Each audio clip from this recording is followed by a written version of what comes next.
Hi guys, welcome back to the channel. I'm Office Bloke Daz. And Gaynor. Alright, before we start, Gaynor, do you want to tell everyone about our Patreon? Yes, we have a Patreon channel. It's just $3 a month. You've got blocked content on there. You've got full episodes of Modern Family, full episodes of It's Only...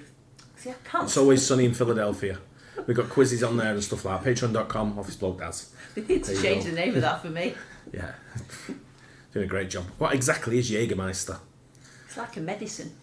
To be fair, I don't even know what it is. It tastes like medicine. I'm watching this for me more than anyone. I have it all the time. Yeah. We do Jaeger bombs, don't we? I like Jaeger bombs, but I've stopped doing Jaeger bombs because I love Red Bull. And I think if you get drunk on Jägermeister with Red Bull, it puts you off Red Bull.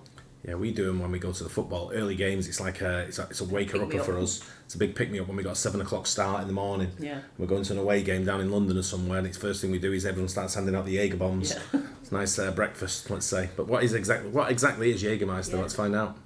Jägermeister is forever associated with college parties, thanks to the famous drink that sports its name, the Jaeger bomb. But the spicy German liquor in the distinct green bottle had a long, winding journey from its creation back in the old country to a fun night out with your buds. And not all of it goes down smooth. Today on Weird History Food, we're uncapping the history of Jägermeister. But before we get started, be sure to subscribe to the Weird History Food channel. And let us know in the comments below what other brewful histories you would like to hear about. Okay, time to call the bomb squad.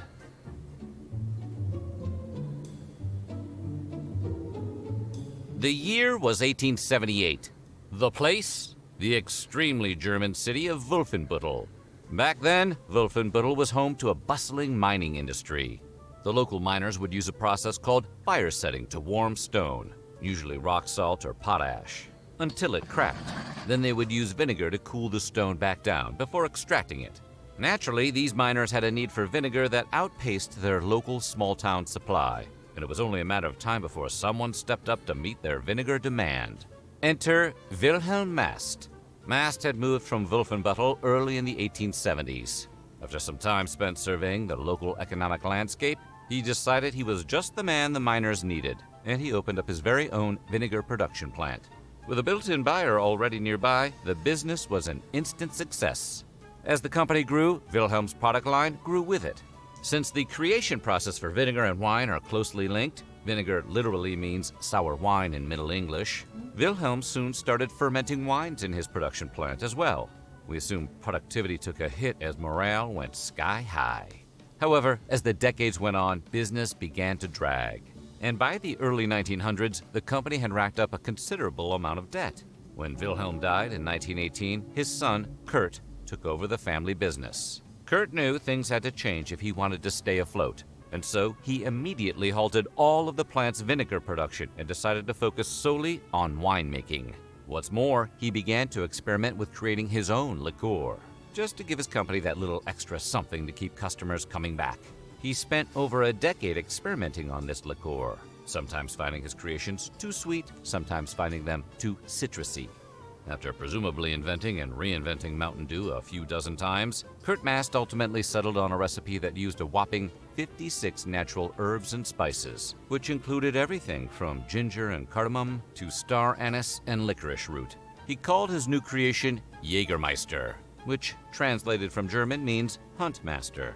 And his recipe has not changed to this day. While his company has since confirmed some of the ingredients, the majority of them still remain a secret. The drink's label likewise features the St. Hubertus stag, or a St. Hubertus if you like, a mythical creature adorned with a radiant cross nestled between its antlers. And despite the popular myth, the recipe does not contain today any amount of deer blood, unless you add your own. According to Catholic accounts, on one fateful Good Friday, this stag once materialized before a down-and-out, recently widowed hunter in medieval France, converting him to Christianity in an instant and changing the course of his life. For this experience, the hunter was subsequently canonized by the Catholic Church, and St. Hubertus has ever since been known as the patron saint of huntsmen, and by extension, those camouflaged cans of Busch Light. For a drink whose name means hunt master, Hubertus' stag is just about as good a mascot as one could come up with. So it has been stamped on every bottle of Jägermeister since. Speaking of the drink's distinct green bottle, That was the product of serious scientific research. Mast smashed hundreds of bottles onto his oak floor and picked up the only one that didn't break upon impact. Hey, what did you expect him to do? Math? He filled one of these bottles up, slapped a label on it, and in 1934, just 1 year after Hitler came to power, Kurt's creation was finally ready for the big leagues.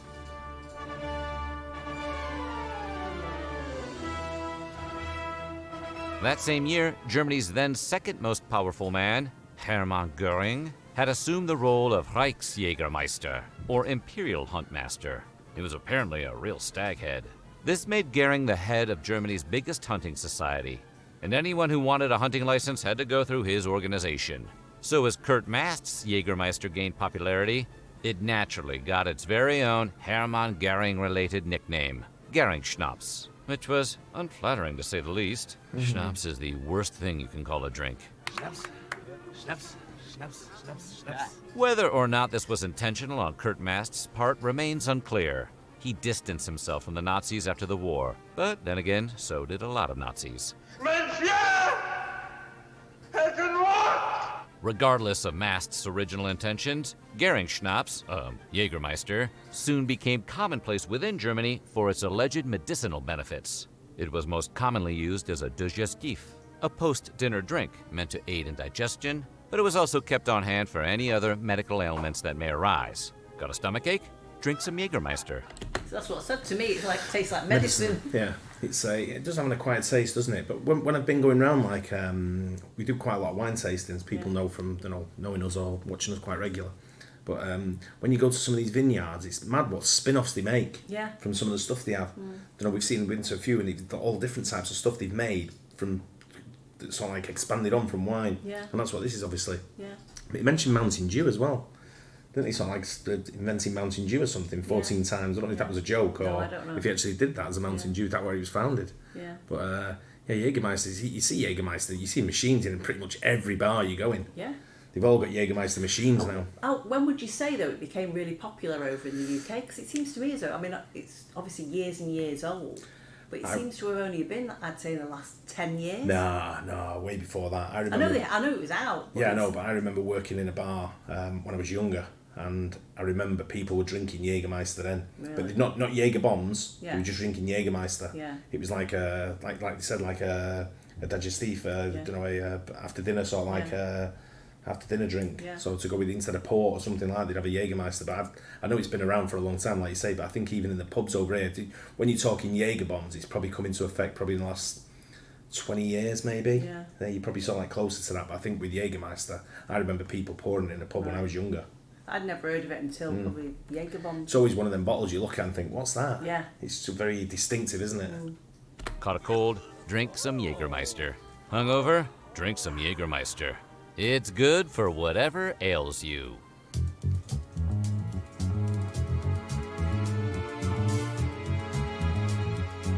As the world descended once more into war, Connecticut-born Sidney Frank was sent over to India by Pratt & Whitney Motors to help improve engine performance for Allied aircraft. He would later use this engineering skill to become a hooch billionaire. After the war's close, he married into the illustrious Rosenstyle family and got a new job with their company, Schenley Industries, which had at the time a large distillery in the country. Frank's first major job for the company was to head over to England, where he was told to fix a dysfunctional Scotch distillery that Schenley Industries had recently acquired. While there, he managed to up production from 1 million gallons of Scotch per week to 3.6 million gallons, enough to fuel every business lunch in the world.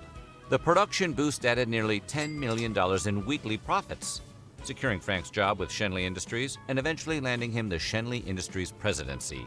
As president, his primary achievement was securing the importation of Dewar's White Label Scotch, making it into an American mainstay.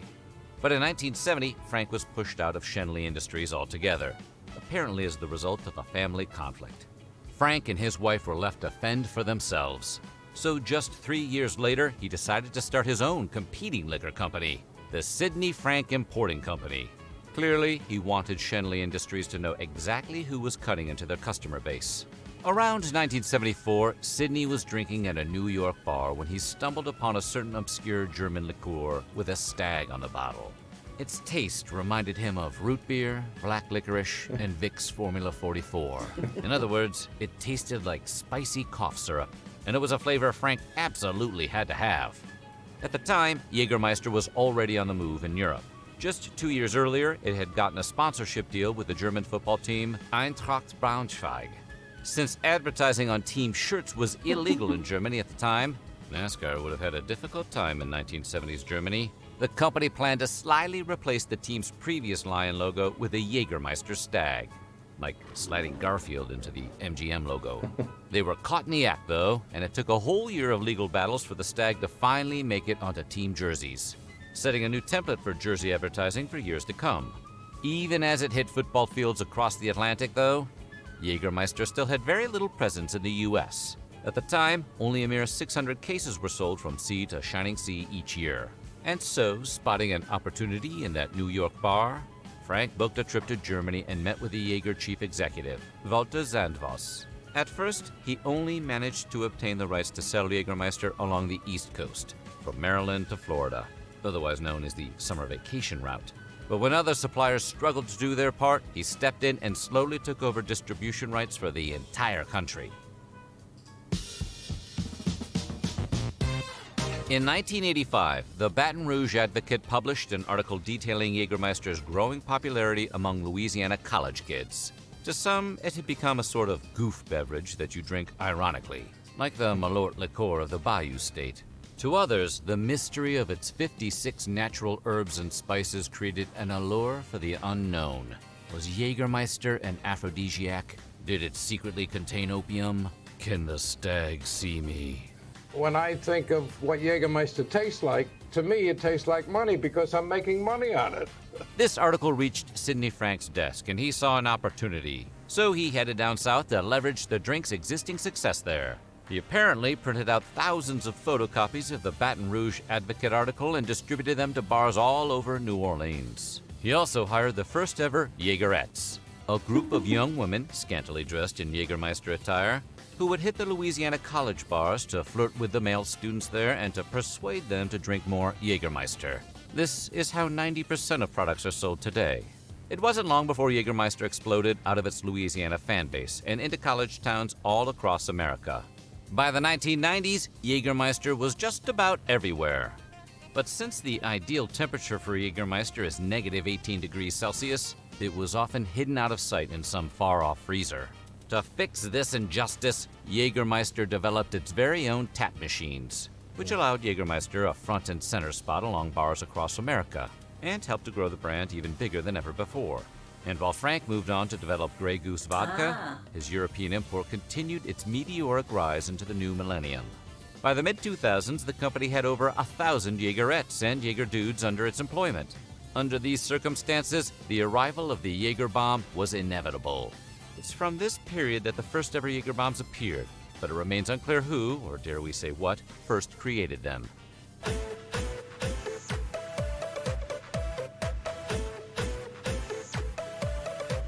While Jägermeister has never officially endorsed or embraced the Jaeger bomb, its rise and fall in popularity has had a huge impact on the company's overall success.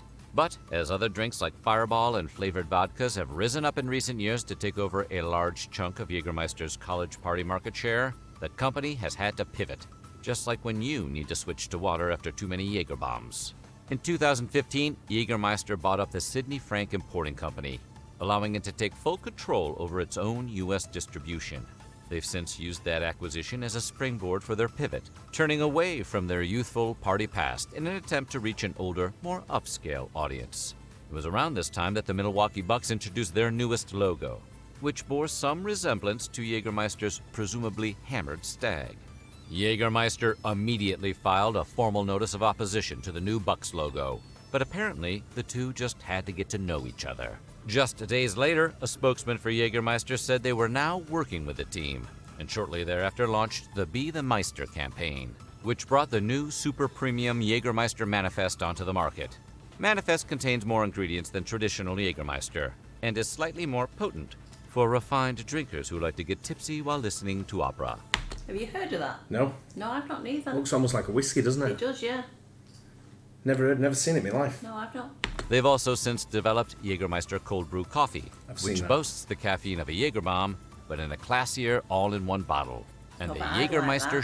Scharf, which is just like the regular Jägermeister, but with a spicy hot ginger Not taste. seen that neither. No. Regardless of which Jägermeister product you choose, to this day, each bottle's label sports the same words that Jägermeister sported for just shy of a century. An excerpt from a poem by German ornithologist and writer Oskar von Riesenthal. It is the hunter's honor that he protects and preserves his game. Hunts sportsmanlike, honors the creator in his creatures.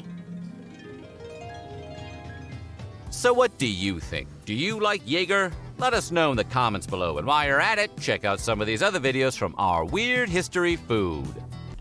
Good that. It was good. Yeah, because I was interested in knowing what the I didn't know the history of Jägermeister. I've never I really didn't, looked but it I up. knew from the taste of it, it must have like, It cloves and stuff. It is like a very sort of like medicinal sort of like tasting drink, isn't that. it? Yeah, it is.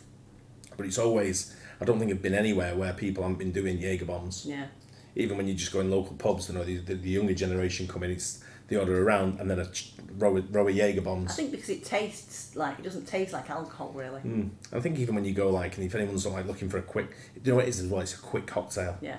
so to speak, is like rather than sort of like someone shaking up like ones that you mixing loads in and shaking it, like it's Yeah. just pour, isn't it? It's Yeah. good to go straight Yeah. away with that, and it's a quick slam and then you're good Yeah, to go. you It's a go. shot. It's a Yeah. good shot to have Yeah. with the Jaeger bomb. But yeah, interesting to know. Yeah, very. Hope you guys found that interesting as well. Don't forget to like and subscribe. We'll catch you on the next one. Bye. Cheers.